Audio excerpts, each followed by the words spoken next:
உங்களுடைய என்பிபியினால் பெற முடியுமா? நிச்சயமாக இல்லை. நீங்கள் பயன்படுத்தியது அனைத்தும் எங்களுடைய தமிழ் தேசிய கொள்கையினுடைய மாறுகள். அங்கிருந்தே விளங்குகிறது எங்களுடைய அபிலாஷைகள் மாறவில்லை என்று. 1,50,000 கையெழுத்துகளுடன் பறந்தது நீதியின் மூலம் ஐநாவுக்கு பயங்கரவாத தடை சட்டத்திற்கு எதிராக. அதற்கும் மேலாக எடுத்து பார்ப்போம், கண்ணீராலே நினைந்தது எங்களுடைய முள்ளிவாய்க்கால் 2025ஆம் ஆண்டிலே. இனவாதத்திற்கு இடமில்லை நாங்கள் கூறுகிறோம். எங்களுடைய திருவோணமலையிலே போராட்டங்களை நடத்தி ராணுவத்திடம் ஒப்படைத்த எங்களை எங்கு புதைத்தீர்கள் என்று கேட்கிறார்கள் கேப்பாபுலவிலே. இத்தனை அடிப்படை விடயத்திலே நாங்கள் வைத்துக் கொண்டு எங்களால் நிறுவக்கூடியது என்ன? நாங்கள் எங்களுடைய கொள்கையிலே நாங்கள் மாறாமல் இருக்கிறோம் என்று. நாங்கள் ஒன்றும் பட்டிலந்த முகாமுக்கு எதிராக இல்லை. ஆனால் செம்மணி புதைகுழி, குமுதினி படகு, நவாலி, சென்ட் பீட்டர்ஸ், நாகர்கோவில், மண்டைதீவு, குருநகர் கடல், கொக்கட்டிச்சோலை போன்ற அனைத்து விடயங்களுக்கும் தீர்வுகளை நாங்கள் வேண்டி நிற்கிறோம். எங்களுடைய அபிலாஷைகள் அங்கு கேட்கிறோம். முடிந்தால் ஒரே ஒரு சவாலை உங்களுக்கு விட்டு செல்கிறேன்.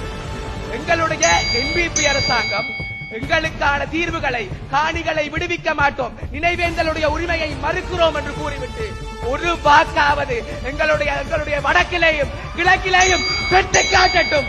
அங்கே எங்களுடைய அபிலாஷை மாறிவிட்டது என்று ஒத்துக்கொள்கிறோம். நன்றி, வணக்கம். மரணத்தின் போதும் மண்டியிடாத இனம் திசை காட்டி வந்தவுடன் கை காட்டி விட்டது என்று சொல்லிக் கொண்டிருக்கிறீர்களே, என்ன நியாயம் ஐயா இது? அடிப்படையில் இருந்து வருகிறேன். முதலாவதாக சிறுபிள்ளைகளுக்கு பாடம் புகட்டுவது போல பாடமாக விளக்குகிறேன்.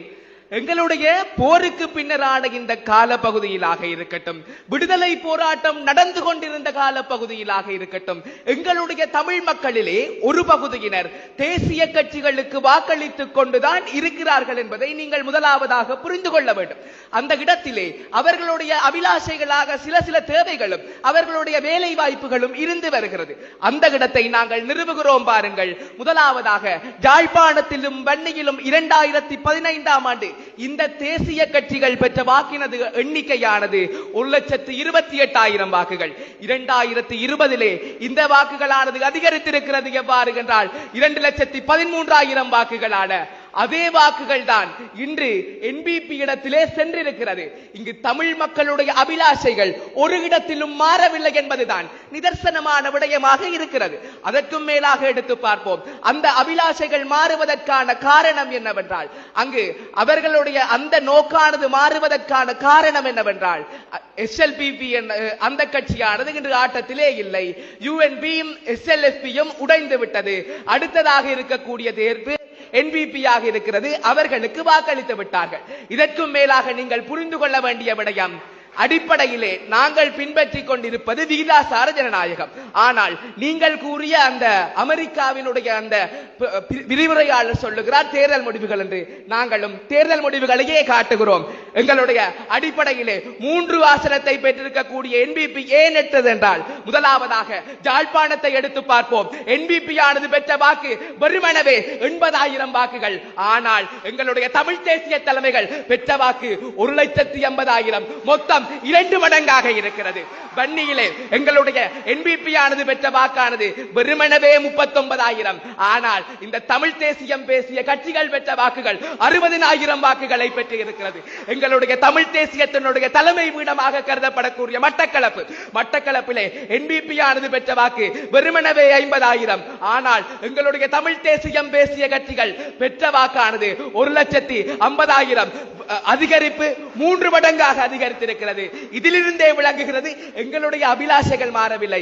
அந்த பொருளாதாரத்திற்காக செல்லக்கூடிய அந்த மக்கள் குழுவை இந்த என்பிபி ஆனது ஏற்றுவிட்டது. எவ்வாறெனில் அமைச்சு பதவிகளை தரமாட்டோம் என்று ஏற்றிருக்கிறது.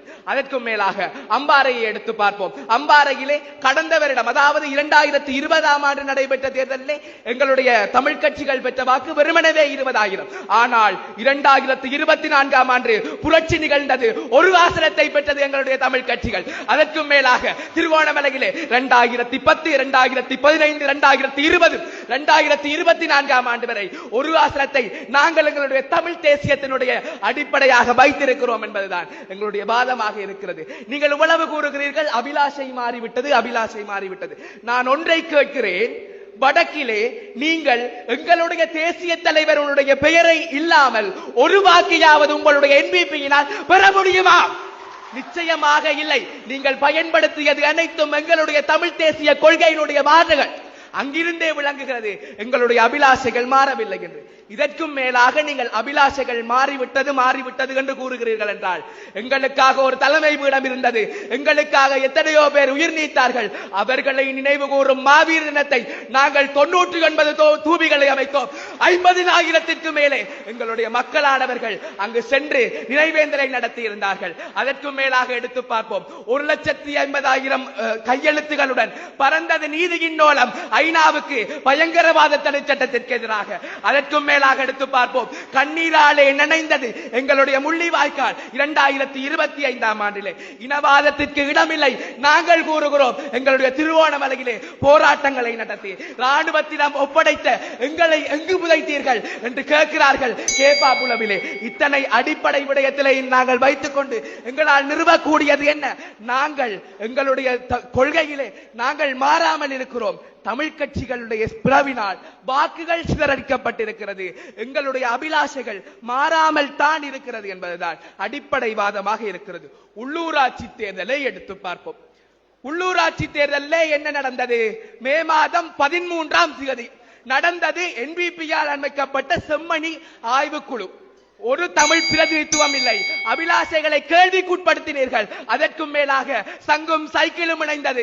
எங்களுடைய ஸ்ரீதரன் ஐயாவும் சுமந்திரன் ஐயாவும் இணைந்து செயற்பட்டார்கள். தேர்தல் நடந்தது. வாக்கு போட்டார்கள் எங்களுடைய தமிழ் மக்கள். என்பிபி கீழே தள்ளப்பட்டது. தமிழ் மக்கள் வென்றார்கள். தமிழர்களுடைய அபிலாஷைகள் வென்றது. அங்கே தெரிகிறது எங்களுடைய அபிலாஷைகள் எங்கே இருக்கிறது என்று. நாங்கள் ஒன்றும் பட்டிலந்த முகாமுக்கு எதிராக இல்லை. ஆனால் செம்மணி புதைகுழி, குமுதினி படகு, நவாலி, சென்ட் பீட்டர்ஸ், நாகர்கோவில், மண்டைதீவு, குருநகர் கடல், கொக்கட்டிச்சோலை போன்ற அனைத்து விடயங்களுக்கும் தீர்வுகளை நாங்கள் வேண்டி நிற்கிறோம். எங்களுடைய அபிலாஷைகள் அங்கு கேட்கிறோம். முடிந்தால் ஒரே ஒரு சவாலை உங்களுக்கு விட்டு செல்கிறேன். எங்களுடைய என்பிபி அரசாங்கம் எங்களுக்கான தீர்வுகளை, காணிகளை விடுவிக்க மாட்டோம், நினைவேந்தலுடைய உரிமையை மறுக்கிறோம் என்று கூறிவிட்டு ஒரு வாக்காவது எங்களுடைய வடக்கிலேயும் கிழக்கிலேயும் பெற்று காட்டட்டும். அங்கே எங்களுடைய அபிலாஷை மாறிவிட்டது என்று ஒத்துக்கொள்கிறோம். நன்றி, வணக்கம்.